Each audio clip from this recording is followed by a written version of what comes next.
Hi, very good morning to everybody. I'm Tarun Khurana here. I am a partner and a patent attorney at Khurana, and Khurana advocates and IP attorneys, and also at its consulting practice, IIPRD.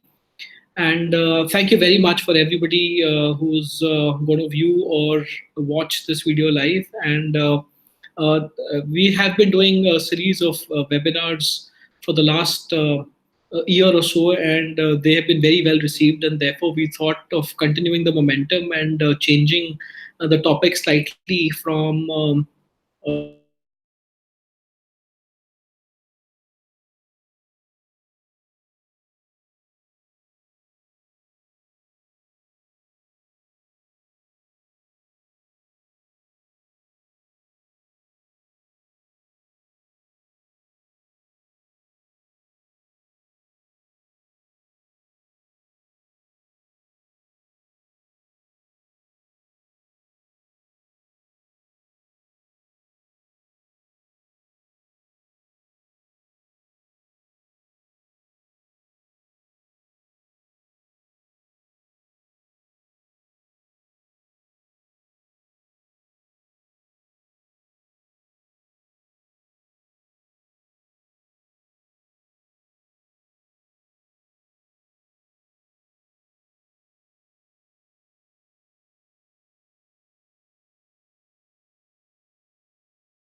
It is just taking a brief moment to configure changing of the slide. Just hang on for a few seconds.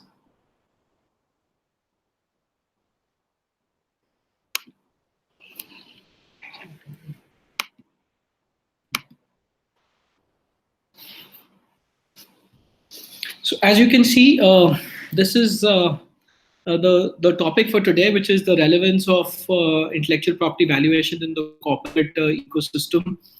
With the IP becoming more and more important these days, and the IP offices in India becoming more and more proactive to grant IPs on a very expedited note, and with a lot of initiatives being taken by the DIPP and by the government of India, as so as to promote the and enhance the scope of intellectual property and the kind of respect that it commands in the corporate circle. I think it is becoming evident by virtue of a lot of requests that we receive these days on conducting IP valuations and audits and other exercises of due diligence, which enable or help companies to objectify what they possess as regards the IP is concerned, and hence the session for the next 35 minutes or so.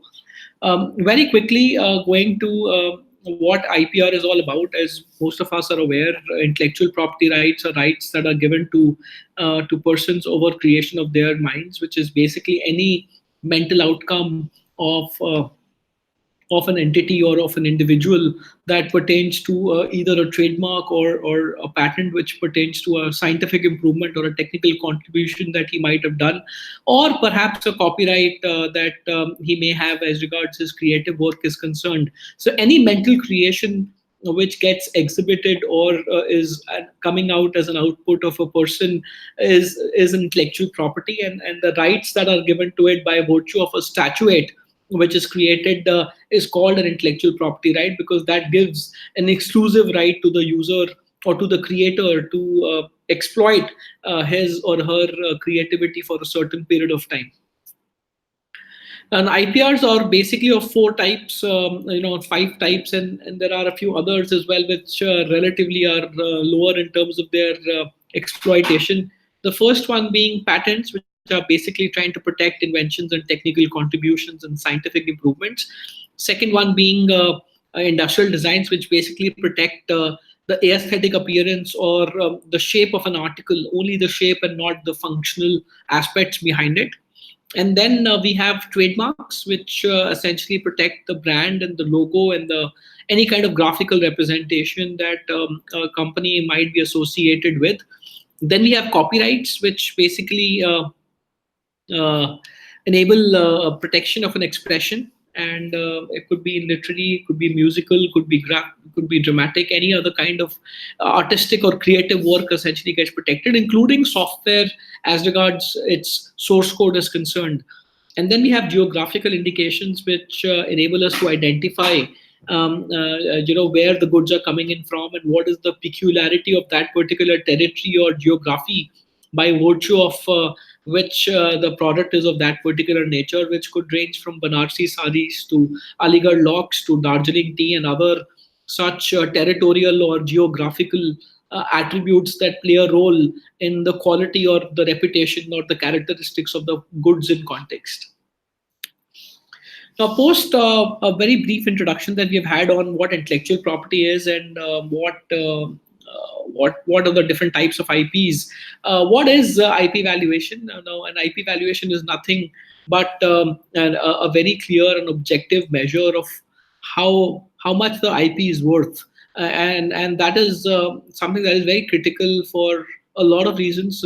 Now, by virtue of the specific points, when you're doing an IP audit, when you're doing an IP due diligence exercise, it is imperative for the company to understand and objectify their IP. Only then is when they come to know and can compare of how their IP is compared to other companies in context, and the significance of IP by virtue of it growing significantly. And I've quoted a sentence here which says that the accumulation of IP has actually accounted for more than half of the increase in US output per hour, and during the past several decades. And therefore, by virtue of the contribution of IP being so significant, the context of the litigation that IP survives through being very, very harsh and very significant and comprehensive, it is very important for us to, on a very periodic basis, conduct such exercises so that we can objectify the overall value proposition that the IP offers. Is it going down? Is it going up?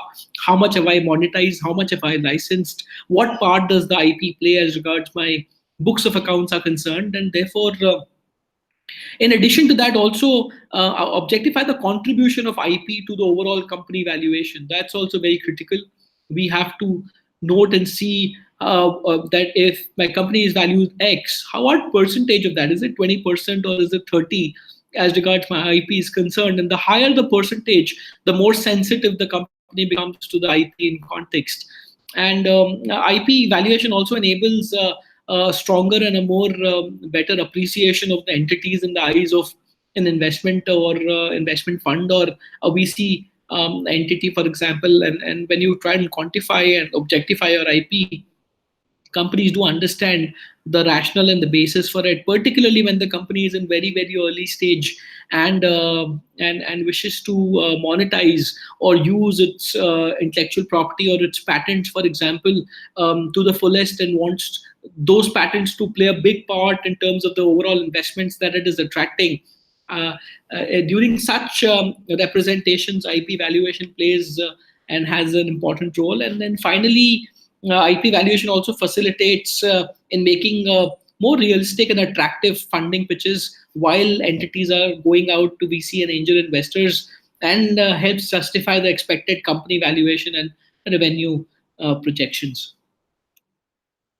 These are a few examples that we've highlighted on some companies which have got a good amount of funding and purely and largely based out of their IP in context. IdeaForge is one such company that we personally represent, and they've been funded, as can be seen on the presentation slide as well. And they have a good, strong patent portfolio, which plays a critical part for them to be able to stay, and have a competitive edge over their competitors, and therefore their solutions, their structural constructions of their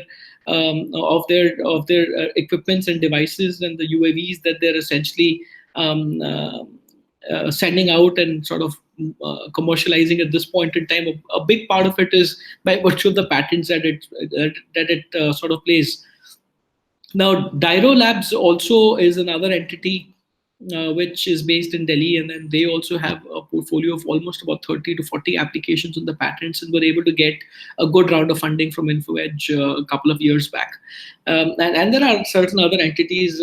All of us know about OYO, which also has been filing a good number of IPs offhand and off recently, even though it may not come naturally to a company which is in the house rentals or this rental space of hotels. But OYO has started realizing as regards the value of patents and the exclusivity that they would provide on certain specific solutions, and therefore have started filing IPs there as well. Xiaomi, as we all know, as one of the leading Indian mobile phone manufacturing entities, mobile phone entities, they have a huge portfolio and do file more than 1,000 patent applications every year, and therefore. And such patent applications also help them in cross-licensing their IPs and patents to other companies like Huawei or Xiaomi, or like Huawei or ZTE, which may be enforcing their standard patents or other patents, during monetization strategies. And therefore, if a company has a large portfolio, they can easily cross-license so as to be able to counter a challenge on a potential infringement proceeding or a heavy fees being paid on licensing. But if you do have a large portfolio, then you can counter that threat and do a cross license so as to keep your outflow of license fee to the minimum. Alibaba Group has also been filing a good number of patents, including this entity called Aether Energy, which is basically into the electric vehicle space, and they're based out of Bangalore, and they also have a good amount of portfolio on patents and other intellectual properties, and therefore has attracted a good amount of funding. Essentially, largely contributed, and good proportion of which is contributed, as I understand, based on their strong patent portfolio that they're building up. Now, coming to the kind of methods, most of us would know that these are the three methods which are used in valuation, even of companies and entities in general, and is not specific only to IP valuations. Cost and the income and the method based. There are certain other heuristic based valuation techniques which are also out there in the market, but the most appropriate and the most prevalent, commonly used valuation technique is the income based technique of discounted cash flow, which is what we will be seeing in an example here and after. But very briefly going through the other techniques, the cost based technique, as can be seen, essentially focuses on keeping cost as the parameter for evaluation. So they understand how much cost was involved in generating that particular intellectual property. So and this is not only direct expenditures but also opportunity costs. For example, if that was not the IP that they were focusing on and they would have focused on some other IP or some other product, then what is the opportunity cost of having focused on this particular IP being valued is also taken into consideration. And therefore, in the cost-based approach, the only major issue which sort of gets highlighted is pertaining to the fact that if cost is the only parameter, then what happens to overall realizations that the product on which the IP is based, or the product that is based on the IP would realize when it gets commercialized in the next 10, 15, 20 years, because cost would typically be only a limited period cost for the development and the R&D cost that would have gone into development. But post development, post commercialization, the product may do extremely well or may not do well at all. So a cost may not really be a directly proportional parameter for how well or bad the IP or the product that relies on the IP will do, and therefore is not a very strong correlation basis for indicating the actual value of the IP in context. Coming to the next technique, being the market-based technique. Here, in this technique, we look at comparables. So we look at what are the other products that are based or which are competing with the product that you have in context. If they have IPs in context, if such products which are competing, if they themselves are also dependent on patents or other type of intellectual property, then what is the value of that? If that is out there in the market, then it becomes easier for you to do a comparable study and then arrive at a value. So hypothetically, if you're in the telecom business and then you have a particular base station that is based on a set of assets or IP assets or patents, and then there is another entity based in the US or in a comparable a territory that also sells another e-note based on a certain value of patents, and if there is some licensing that has happened of, or some licensing or some monetization or some sale of IP that has happened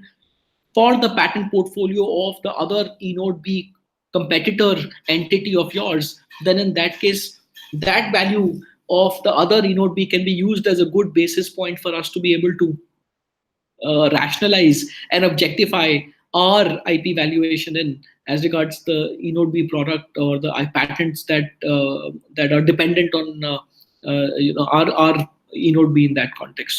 So if you have a good comparable product and some valuation studies or some valuation based transactions that have been done on that particular products or on those set of products, then what is the value of that product or the IP that it survives on?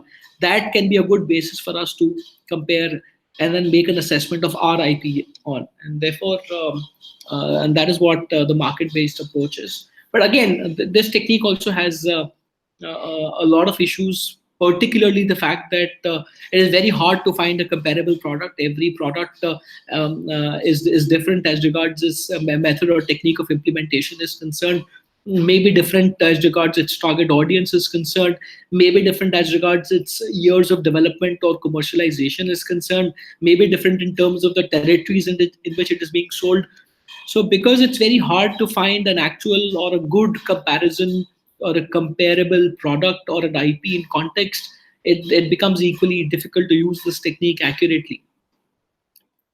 Income-based method, as I said, is the most prevalent and the commonly used technique for IP valuations, where the second option that I mentioned for discounted cash flow is perhaps the most commonly used one, even in the US or even in India in that context by most of the valuation firms, including us, that do a significant chunk of IP valuation. So this is a sequence of about 11 to 12 steps that will indicate what what is the process of doing valuation in India or even otherwise of an IP, and what kind of steps do we follow as regards IIPRD and Khurana are concerned to undertake the valuation exercise. Now, the first step, as we can see, focuses on determination of the market size.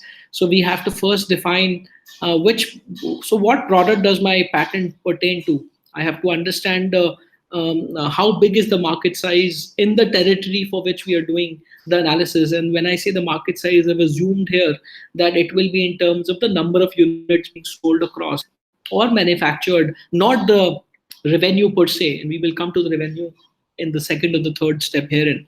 But the first step being the total size in terms of the units or the number of units being sold across.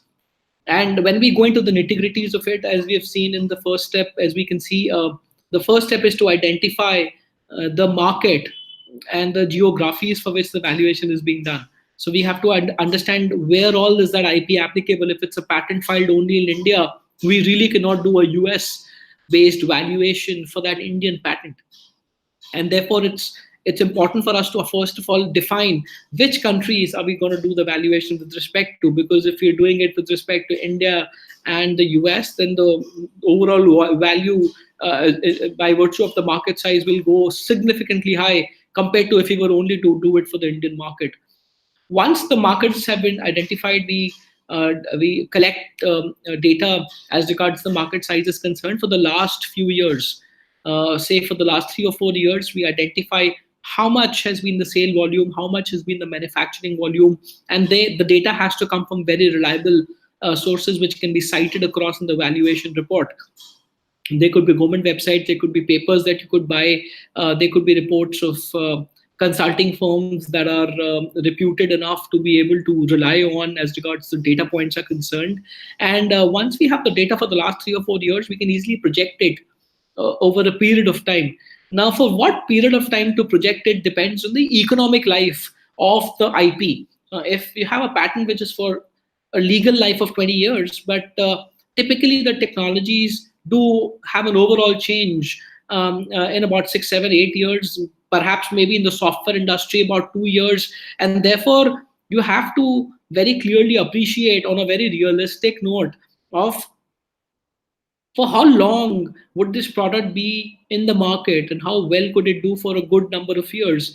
And we have to be very realistic on that, because the more the number of years that we project it for, the higher is going to be the valuation. And therefore we have to be very practical and realistic, and to be as conservative as possible while projecting it. So if it's a software product which essentially is on a disaster management software by virtue of the solution changing every 2 to 3 years, perhaps an assessment should not be made for more than 3 to 4 years. But if it's a mechanical product, or a bearing or a clutch device which has a longer life, and which sort of gets which sort of takes about 10 years for the whole product to get outdated, we can do the projection for 8 to 9 years, but be as conservative as possible. And in essence, when we do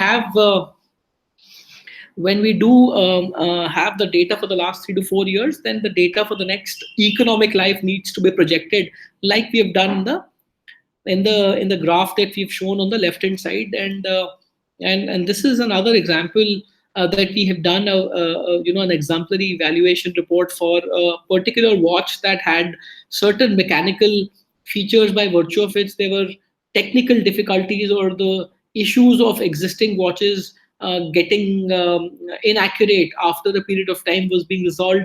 There was a self-assessment. There was a sensor that realized or did self-analysis of how much far, how much behind it is from the correct time, and how much time is it losing on a real-time basis. And therefore, there were algorithms which were devised out for this particular watch, and we have taken that as an example. And uh, these two paragraphs indicate the reports that we referred to, and how we identified the sales of wristwatches for the last 3 to 4 years, and then projected it till to 2029, which is for the next 10 years of the economic life. The total life of the patent may be 20 years, but we've only conservatively taken it for, say, 10 years, but we could even bring it down depending on how conservative do we want to actually play. As the step two, once the total aggregate market size is captured and projected for the economic life, we then calculate the annualized growth rate. And this is actually the basis on which the step one is determined. So based on the last 3 to 5 years of data, we've come to know that hypothetically for the watch industry, the annualized growth rate is about 5 to 6%, and therefore we have taken that as the basis while projecting the overall number of years. So if we go back, this ratio essentially will be around about 8 to 9% is what we have calculated based on an average experience of average annualized growth rate, and also projections that other entities have made indicating the growth rate at which the company will the market is going to grow. So this is at a market level, the growth rate that will happen, and then this exemplifies that percentage. Here, for example, it talks about the estimated growth rate to be between 5 to 9% of a CAGR, and therefore we have taken that as the basis while projecting the value of the entity, the number of years for the market share to grow. Step number three is about the market penetration. It's a very, very important step, because we have to be very conservative while determining this. As you can see, we've taken the market share to be 0.5%, which is 0.005 in the first year. And this step would essentially help us identify how much market are we expected to capture of the total market over the economic life of the patent. So in the first year, we've taken it as 0.5%, and then we've gone all the way up to 3% by the end of 2029, 2930.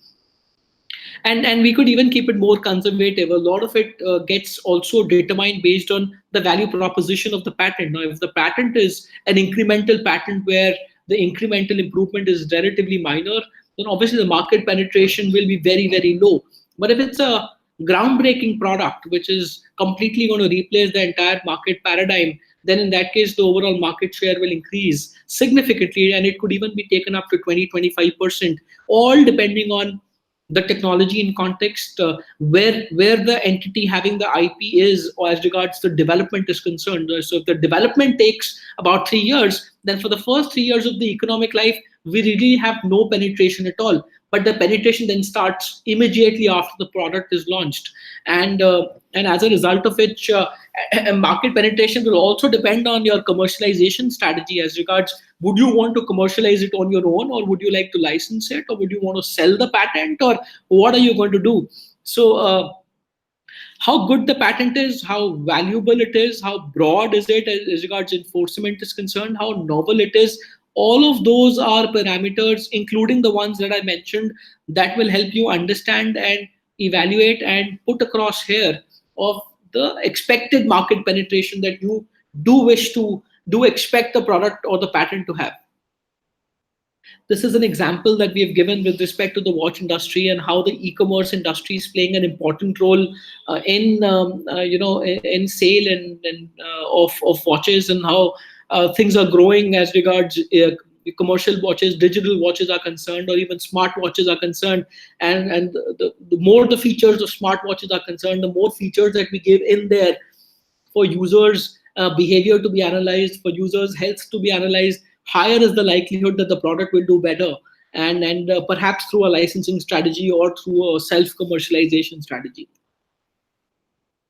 Step 4 is to identify the price per unit. This is something that the client would typically give us as regards what the fixed and the variable cost is, and he will then determine what the advertising cost is going to be, what is the cost for distribution, for inventory management, and all of those. And therefore, this is something that the client gives us as regards what price point does he wish or plan to launch the product in context, and we've kept it at 1500 rupees. But again, if the price is too high, then we keep the penetration low. So a lot of it is proportional, because if the client is being slightly heavy or aggressive on the pricing, then we do tell them that we have to make sure that we are rationalizing that thought process with a lower market penetration. And that's the reason why all of these steps are interchangeable and interplay with each other very, very closely.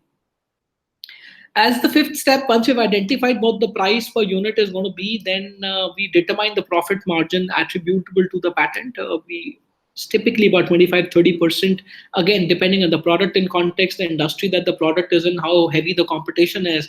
But once we've identified the profit margin to be, say, 30%, then we have the more critical step is we have to determine what is the profit margin that is attributable to the IP in context. So if you have a patent, our revenues might be 30%, but had our revenues been 25% or 20% or 15% when the patent wouldn't have been in place, then the differential contribution in the profit margin by virtue of your patent in context is very, very critical for us to understand. And we could either do this step. We could either do this step at the time, we could even rationalize or relate this particular step 5 to step number 3 by saying that, okay, I'm going to keep my profit margin at 30%, but because a significant chunk of that is because of the IP that I've created, then I could always rationalize the volumes, or rationalize the figures in the step number 3 where we are talking about the market penetration. So if we can, so the market penetration could go very high and the total attributable value could come down, or we could play around. So this, we may not even have to calculate the attributable IP, and this particular 10% factor could always be factored in the market penetration. So we could keep the penetration very, very low if we are not hypothetically attributing it to the IPs. If you want to keep the profit margin at 30% itself, then we could keep the market penetration to be lower, so that we can justify that we are going to go slow, and that entire value proposition of the patent is being catered into the step number 3 of market penetration. But in this particular example, we have calculated that the profit margin of the proposed product that is attributable to the IP is 20%. So the 20%, the differential between 30% and 10% is the value, that is the percentage that any which ways would have gone through, would have been a profit margin for the entity if the patent wasn't there. But by virtue of the patent, they're able to now increase the profit margin from 20% to 30%, and therefore the 10% plays a big role for determination of profit margin that is attributable.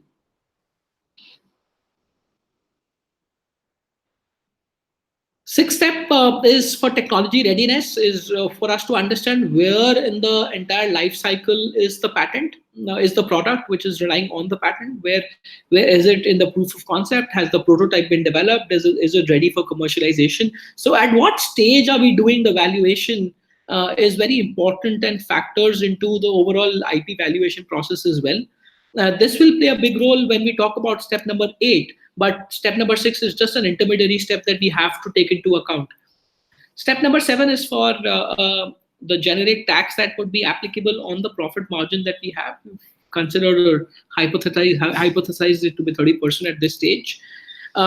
Step number 8 is for the discount factor that focuses on the risks that are associated with the IP grant and enforcement. So the discount factor will be much lower for a pending application, or for an application for which the search report is not very positive, or for which there is a heavy amount of prosecution going on, or for example for which the provisional application is being filed but not a complete application. But if the patent's already granted, if it has been validated in multiple countries, if it has been enforced upon successfully across multiple territories as well, then obviously the discount factor comes in much lower. Otherwise, so the discount factor is basically proportional to the risk. So the higher the risk with the enforcement or legitimacy of the patent, then higher is the discount factor. And this is the second. Then once we've identified the discount factor associated with the IP risk, and then we identify in the ninth step the currency depreciation, which is assumed hypothetically to be around 10% in this particular example, but again varies based on the product and the industry and the countries for which we are doing it. But the currency depreciation factor plays a big role as regard, because we are doing a discounted cash flow, so we have to project it for say 10 years or for 7 years or for 6 years. But what is the value of today's 100 or 1,000 rupees 6 years down the lane is what this step will take care of. And once we've identified, we simply calculate the net present value of the IP in that particular context, considering all the values that we've identified. And the net present value is basically the projected values and the profit margins and all the subsequent values in today's context and in today's terms. Now, the last step is not the step, but the last table indicates the summary of what we have talked about. As you can see in the first row, we have talked about the analyzed market share, which is the total aggregate market size for the watches in particular, in terms of crores, for the projected life of say till 2025. We've done down the analyzed growth rate, which is the rate at which this market is essentially growing. So this second column is actually the reason why the first column came into existence, and this is how it was computed or projected for a period of time.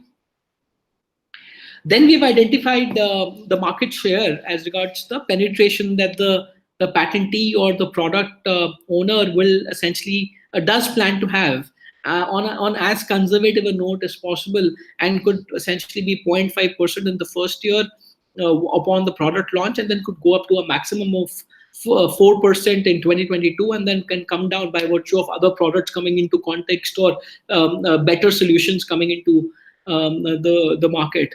And then we have the sales volume, which will basically be a multiplication factor of the total aggregate market size with the market share that we intend to capture, and the sales and the per unit price essentially in that. So once 1,500 rupees is multiplied by the total sales volume that we expect.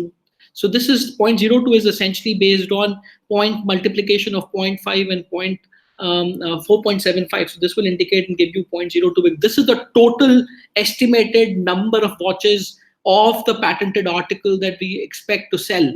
So that's how this number comes across the economic life of the patent. This is the price point, and therefore the total revenues that I'm expecting on a year-by-year basis will be projected here for the economic life, and will go up to a maximum of 386.6 crores here, and then will come down slightly again in the next 2 years.